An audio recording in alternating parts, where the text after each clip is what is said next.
Mask man final గా Bigg Boss house నుంచి eliminate అయినాడు. అసలుకు mask man Bigg Boss house నుంచి ఎందుకు ఎలిమినేట్ అయినాడో తెలిస్తే నిజంగా షాక్ అయిపోతారు.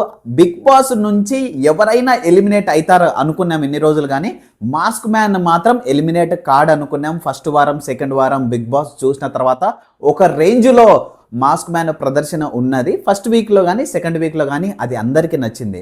రాను రాను కొంచెము ఆయన ప్రవర్తన జనాలకు నచ్చలేదు. ఎందుకంటే ఆయననే డిఫెండ్ చేసుకోలేకపోవడం, మాట్లాడిన పాయింట్స్ ఏవైతే ఉన్నాయో అవి వ్యాలిడ్ లేకపోవడం, ప్రతి ఒక్కరితో కొట్లాట పెట్టుకున్న ప్రతి ఒక్కరితోనే కాకుండా ఈయనతో కొద్దో గొప్ప మాట్లాడేటోళ్ళను కూడా చిన్న చిన్న దానిలకు నామినేట్ చేయడం, నామినేషన్ చేసిన దానికి కూడా రీజన్స్ సరిగా చెప్పకపోవడమే నిజంగా మాస్క్ మ్యాన్ కొంప ముంచిందా?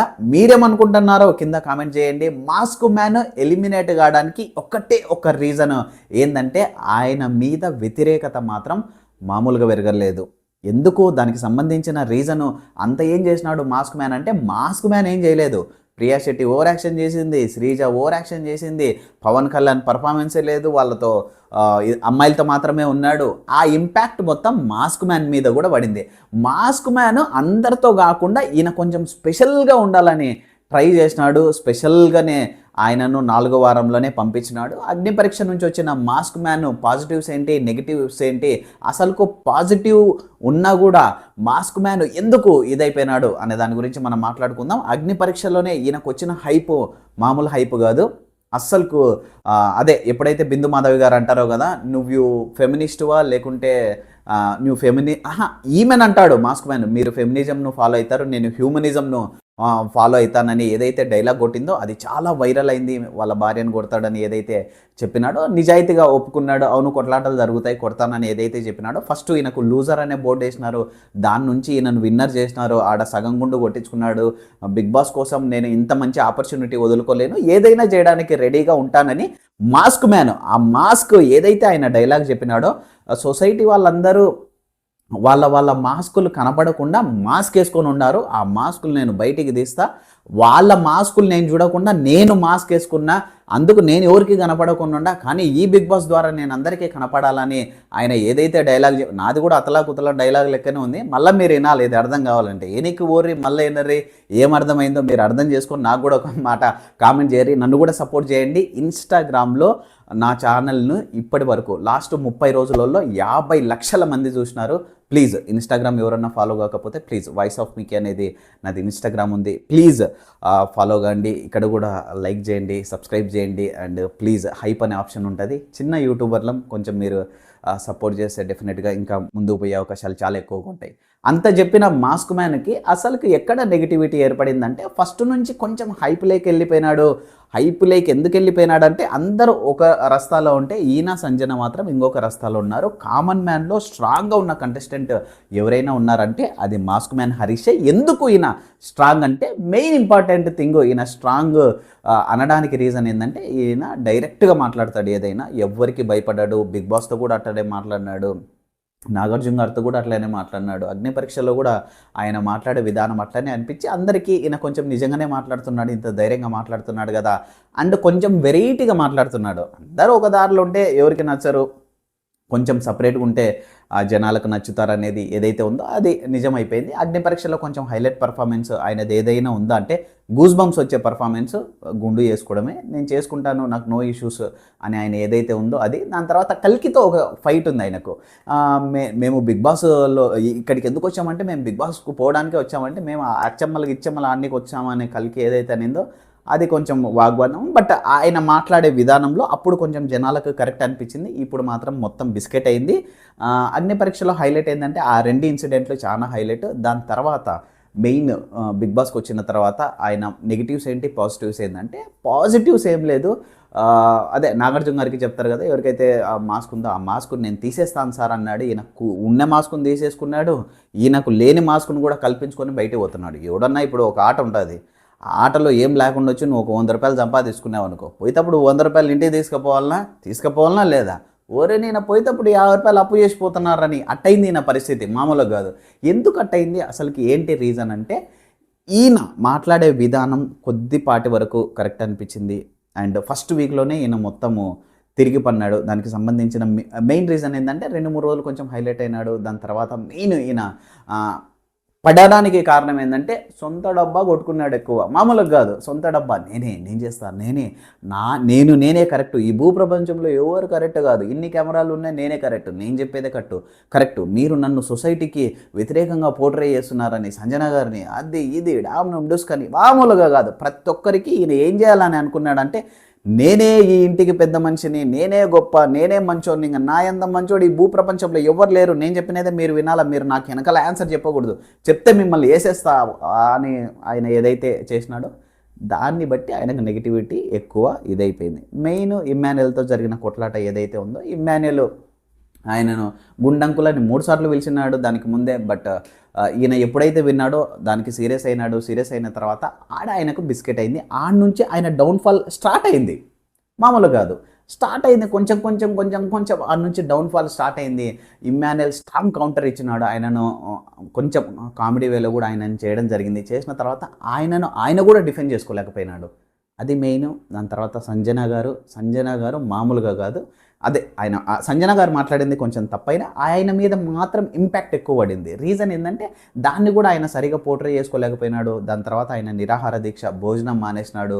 బిగ్ బాస్ అడిగినారు, ఇంట్లో వాళ్ళు అడిగినారు, అన్నం తినక ఈయనకు నీరసం వచ్చిందేమో తెలియదు కానీ ఈయనను అడిగి బిగ్ బాస్కు నీరసం వచ్చింది, తినరా బాబు అని, మళ్ళీ ఇంట్లో వాళ్ళకు నీరసం వచ్చింది. అసలు ఏంద్రా నాయన ఈ టార్చర్, తిన్నానైనా ఒకరోజు కాకపోయినా నువ్వు ఒక రోజన్నా భోజనం చేయరానైనా, నువ్వు భోజనం చేయింది మానెత్తికి వస్తుంది, మమ్మల్ని ఆడ వీళ్ళు బయటికి పంపించారో ఈ నిరాహారాల దీక్ష చూసి అది కొంచెం ఓవర్ అనిపించింది. నా మనసుకు గాయమైంది. అంటే అంతేం గాయం చేసినారబ్బా, అంతేం గాయం చేసినారు అంతే. ఇప్పుడు అందరూ గాయం చేస్తున్నారు, ఏడుస్తున్నారు, వస్తున్నారు బయటికి మామూలే. కానీ ఈయన కొంచెం జనాలకు కనపడాలని కొంచెం చేసినాడు. ఫస్ట్ రోజే ఈయన ఏం చేసినాడు, ఇమ్మాన్యుయల్ అదే ఫస్ట్ వారంలో ఈయన ఓనర్గా ఉన్నప్పుడు ఇమ్మాన్యుయల్ వాళ్ళు ఎక్కువ పని చేసినారు బిగ్ బాస్. వాళ్ళు తినకుండా నేను తినడం ధర్మం కాదు, నేను మీకు చెప్తున్నాను, వాళ్ళు తింటేనే నేను తింటా అని ఏదో కొంచెం ట్రై చేసినారు. అంతా ట్రై చేయాలి, ఈయన కూడా కొంచెం ట్రై చేసినాడు కానీ అవి వర్కౌట్ కాలేదు. ఎస్పెషల్లీ ఈయనకి ఇంకా మైనస్ పాయింట్ ఏదైతే పడిందంటే డెమోన్ పవన్. మీరు కూడా చెప్పాలా దీనివల్లనే ఆయనకు మైనస్ అయిందా, దీనివల్లనే ఆయనని ఎలిమినేట్ చేసినారా లేదా అనేది. ఇప్పుడు అంత పెద్ద షోలో డెమోన్ పవన్ది మనకు కళ్ళకు కనిపించింది. డెమోన్ పవన్ది రీతుది ఏదైతే రిలేషన్షిప్ ఉందో అది కొంచెం ఓవర్గానే అనిపించింది. కొంచెం అది కొంచెం ఎక్స్ట్రీమ్కు పోయింది. అందరికీ కొంచెం అది నెగిటివ్గానే కనిపించింది. కానీ ఈయన నామినేషన్స్ పాయింట్ ఏదైతే ఉందో దాంట్లో డైరెక్ట్గా డెమోన్ పవర్ని డైరెక్ట్గా అంటారు, నీలాంటి లత్కోరు పనులు నేను మాత్రం చెయ్యను అన్నాడు. ఇది అందరు చూస్తున్నారు, నువ్వు చేసే లత్కోరు పనులు అని ఆ వర్డ్ ఏదైతే ఉందో దాన్ని బట్టి ఆయనకు పూర్తిగా నెగిటివిటీ అనేది స్టార్ట్ అయింది. ఇప్పుడు ఏం చేసినా, ఎవరైనా ఎంత తప్పు చేసినా వాళ్ళను డైరెక్ట్గా తప్పు అనకూడదు. ఈ సమాజంలో తప్పు అంటే జనాలకు నచ్చదు. వాళ్ళ పరిస్థితిని బట్టి వాళ్ళు చేసుకుంటున్నారు. నీకు అవసరం ఉంటే నువ్వు ఎవరినైనా చేసుకో అంటారు. ఓకే, వాళ్ళు ఏం తప్పు చేసినా, ఈ సొసైటీలో ఎవరైనా ఏం తప్పు చేసినా వాళ్ళను సీదా మనం అనకూడదు అనేది ఇప్పుడు ఈయన మాస్క్ మ్యాన్ వల్ల జనాలకు అందరికీ అర్థమైంది. రీజన్ ఏంటంటే ఈయన నోరు తెరిసి ఆ మాట అన్నాడు. వాళ్ళు చేసింది తప్పే, కానీ ఈయన మాట్లాడిన మాట హైలైట్ అయింది. కానీ వాళ్ళు చేసిన తప్పు ఏం హైలైట్ కాలేదు కదా, ఎందుకంటే వాళ్ళు తప్పు చేస్తున్నారని జనాలకు అందరికీ తెలుసు. వాళ్ళు చేసి నువ్వు అంటావా, నువ్వు అంటే అంత గట్టిగా అంటావా అంటే ఆయన మళ్ళీ నాగార్జున గారు వచ్చారు వాళ్ళ నువ్వు మళ్ళీ ఆయనతో వాగ్వాదం చేస్తావా అనేది కొంచెం ఆయనకు నెగిటివిటీ అయింది. నెగిటివిటీ అయిన తర్వాత ఆయన దాని నుంచి బయటికి రాలేకపోయినాడు. కర్మగాలి ఆయన ఫింగర్కు కొంచెం ఇది కావడం, దాని తర్వాత మిడ్ వీక్లో సంజన గారు ఎలిమినేట్ అయిన తర్వాత ఆమె స్టేజ్ మీద పోయి నన్ను 10 రోజులు స్నానం చేయడు, వాసన వస్తుంటుంది, నాకు కులిఫైన వాసన. నేను అదే అనుకున్నా, అబ్బో షర్ట్ ఇప్పినాడు అగ్ని పరీక్షలో, అర్థమైంది కదా.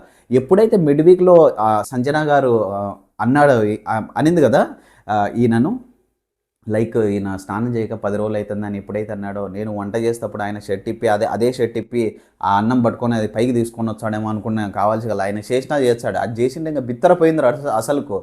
బిగ్ బాస్ చూసేవాళ్ళు 1 నుంచి 1 కోటికి పోయేటోళ్ళు ఆ ఇన్సిడెంట్ ఆయన ఇప్పినాడు అని. అప్పుడు కూడా మీరు చూసినారో లేదో, మామూలు మనిషి కాదు. కొన్ని పాజిటివ్స్ ఉన్నాయి, కొన్ని నెగిటివ్స్ ఉన్నాయి. పాజిటివ్స్ ఏంటంటే బెస్ట్ ఏంటంటే ఆయన స్ట్రైట్ ఫార్వర్డ్గానే మాట్లాడినాడు. ఇన్ని రోజులు ఏది మాట్లాడినా ఆయన స్ట్రైట్ ఫార్వర్డ్గా మాట్లాడినాడు. ఎస్పెషల్లీ మొన్న దివ్య నిఖితను కాళ్ళు టచ్ చేసినాడు, హార్ట్ టచింగ్ అనిపించింది నిజంగా. అంటే పొరపాటున నేను ఏమైనా పట్టుకొని ఉంటే నన్ను క్షమించండి, ఇది ఆటలో భాగమే, ఆట ఉంది కాబట్టి నేను ఆ ఇన్సిడెంట్ మాత్రం చాలామందికి గూస్ బంప్సే. ఆయనలో నెగిటివ్ చాలా నెగిటివ్ 100 ఉన్నాయి ఆయనలో. నెగిటివ్ చెప్పడానికి 100 నెగిటివ్స్ ఉన్నాయి, కానీ పాజిటివ్లు రెండో మూడో ఉన్నాయి. బట్ ఆ పాజిటివ్లు ఆ నెగిటివ్స్ను మొత్తం కవర్ చేసేలాగా ఉన్నాయి. ఒక కామన్ మ్యాన్గా వచ్చి డిఫరెంట్గా వచ్చి మాస్క్ను పెట్టుకొని అట్లా వచ్చి జనాల్ని ఎంటర్టైన్ చేసినాడు. కొద్ది గొప్ప ఎంటర్టైన్ చేసినాడు. ఫిజికల్గా అంత ఫిట్గా లేడు, హైట్ వెయిట్ గట్టిగా ఉన్నాడు, కానీ ఒక తాడాటలో ఆయన ప్రదర్శన చూసినాను. అండ్ దాని తర్వాత ఆయనది ఏం బెస్ట్గా లేదు ఫిజికల్. ప్రతి దాంట్లో ఆయన స్కిప్ చేస్తాడంట, ఫర్ రీజన్స్ ఏమో తెలియదు. కొంచెం మంచిగానే చేసినాడు, మంచిగానే అన్నాడు. బిగ్ బాస్కు పోవడం, అగ్ని పరీక్షకు సెలెక్ట్ కావడం అండ్ దాని తర్వాత బిగ్ బాస్కు పోవడం అనేది చాలామంది కోరిక. అట్లాంటి కోరికలో ఆయన ఫస్ట్ అటెంప్ట్లోనే అగ్ని పరీక్ష కామన్ మ్యాన్గా పోయి ఒక డిఫరెంట్ వేలో జనాలకి కనిపించి కొద్దో గొప్ప ఎంటర్టైన్ చేయాలనుకున్నాడు. కొన్ని ప్లాన్లు వర్కౌట్ అవుతాయి, కొన్ని వర్కౌట్ కావు. కొన్ని మనం మాట్లాడినేటివి మంచిగా, ఇప్పుడు నావి 50 లక్షల మంది చూసినారు అవునా ఇన్స్టాగ్రామ్లో, అంతే. కొన్ని వర్కౌట్ అయితే కొన్ని వర్కౌట్ కావు. నేను అనుకున్నాను 30 రోజుల్లో 50 లక్షల మంది చూస్తారు, 10,000 కూడా నాకు ఫాలోవర్లు లేరు, అంతే. కొన్ని ప్లాన్ మనమేం పెట్టుకోకూడదు. జస్ట్ మనం ఏదైతే వర్క్ చేస్తున్నామో అది ఆ వర్క్ను మనం ప్రాపర్గా చేస్తున్నామా లేదా అని అనుకుంటే ఎస్. మాస్క్ మ్యాన్ గురించి మీరేమనుకున్నారు? ఆయన నెగిటివ్స్ మీరేమనుకున్నారు? పాజిటివ్స్ ఏమనుకుంటున్నారు? అసలు శ్రీజకు కూడా చాలా తక్కువ ఓట్లు వచ్చినాయి. ఎస్పెషల్లీ ఫ్లోరాకు అసలుకి ఎందుకు వేస్తున్నారు ఓట్లు? ఆమె కనీసం మాట్లాడడం కూడా మాట్లాడకుండా ఉందంటే ఆమె దగ్గర మంచితనం ఉంది, అది మాత్రం గుర్తుపెట్టుకోండి. ఆమె దగ్గర మంచితనం ఉంది కాబట్టి ఆమెకు ఓట్లు వేస్తున్నారు. మీకేమనిపించింది మాస్క్ మ్యాన్ గురించి? ప్లీజ్ మీ మాటల్లో ఒక్కటి మీకేమనిపించినా మీరు కామెంట్ చేయండి. లైక్ చేయడం మర్చిపోద్దండి, సబ్స్క్రైబ్ చేయడం ప్లీజ్ మర్చిపోద్దండి.